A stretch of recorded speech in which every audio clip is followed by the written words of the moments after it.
दोस्तों, क्या मौलाना इब्राहिम ने परिवार का असली कातिल था?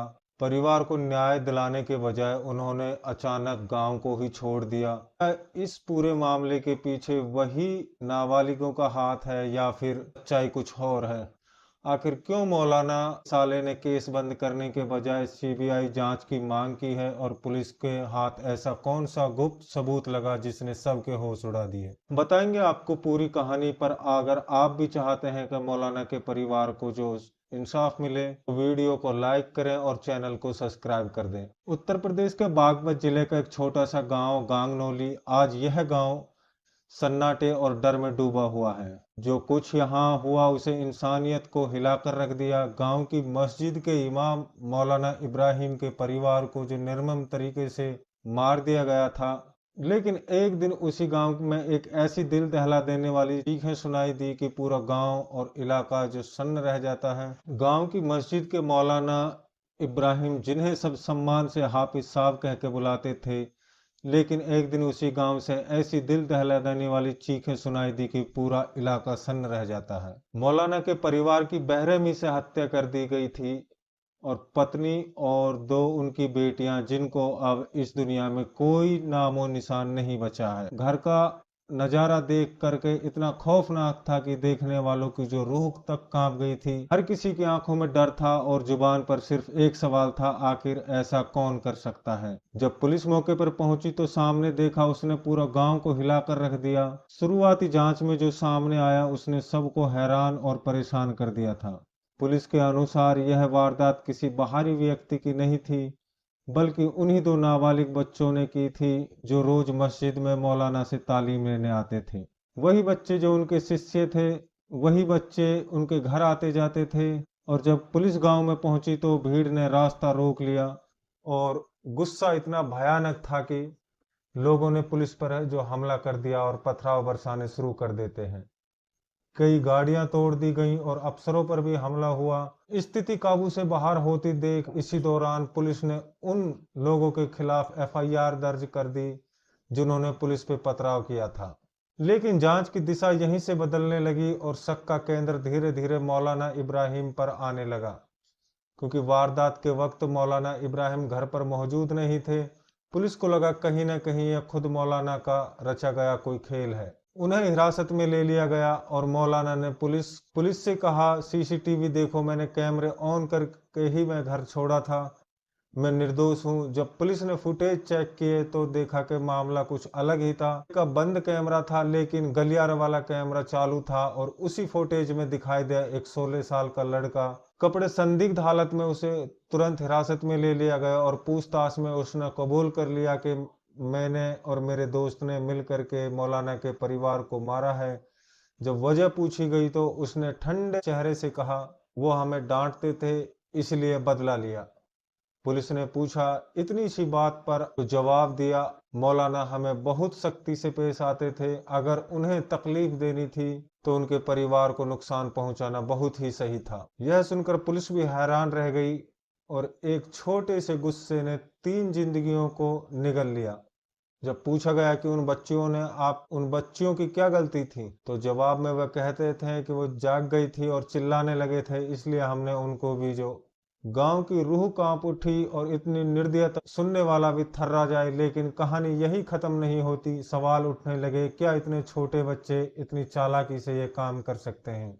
क्या उन्होंने अकेले यह सब कर दिया?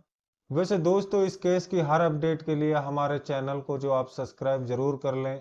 इसी वक्त कहानी में एक नया मोड़ आ जाता है और मौलाना की पत्नी के भाई यानी उनके साले मीडिया के सामने बयान दिया था कि उन्होंने कहा यह बच्चे इतनी बेरहमी से इतनी बड़ी जो साजिश को अंजाम नहीं दे सकते हैं, शायद इनके पीछे किसी का हाथ है।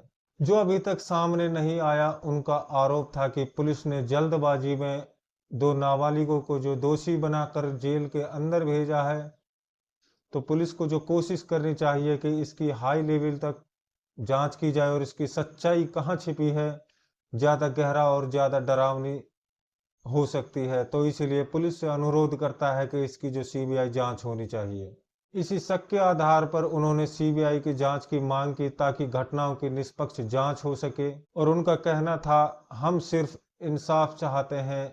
अगर बच्चे दोषी हैं तो सामने आए, लेकिन अगर उन्हें मोहरा बनाया गया है तो असली गुनहगार कौन है उनको ही सजा मिलनी चाहिए। अब केस का रुख बदल चुका था। जांच एजेंसियां भी इस तीसरे शक के घेरे में आए व्यक्ति की तलाश में जुट जाती है। पुलिस ने 3 युवकों को जो पूछताछ के लिए बुलाया और तीनों इसके जो सवालों के घेरे में नहीं आते हैं और पुलिस उन तीनों को जो बाइज्जत छोड़ देती है। इसी के साथ में दोस्तों जो मौलाना के घर पे बागपत के सांसद जाते हैं और उन्हें अपना जो दुख है वो जाहिर करते हैं और कहते हैं कि इसमें जो दोषी हैं उनको पुलिस ने गिरफ्त में कर लिया है, अब आप ज़्यादा दुखी ना हो। तो जो मौलाना है, मौलाना उनसे कहते हैं कि आप हमें किसी जो सरकार से हमारी डिमांड करते हैं कि आपने मुलजिमों को तो पकड़ लिया है, लेकिन हमें भी एक सरकारी नौकरी चाहिए। और अपनी मदद के लिए कुछ पैसों की जो डिमांड कर देते हैं। तो बागपत का जो सांसद है वो इसमें हाँ कर लेता है और कहता है कि मैं सरकार के लिए एक पत्र लिखूंगा और सरकार के थ्रू आपको जल्द ही नौकरी मुहैया कराई जाएगी और साथ में कुछ पैसों का भी आपको बंदोबस्त किया जाएगा।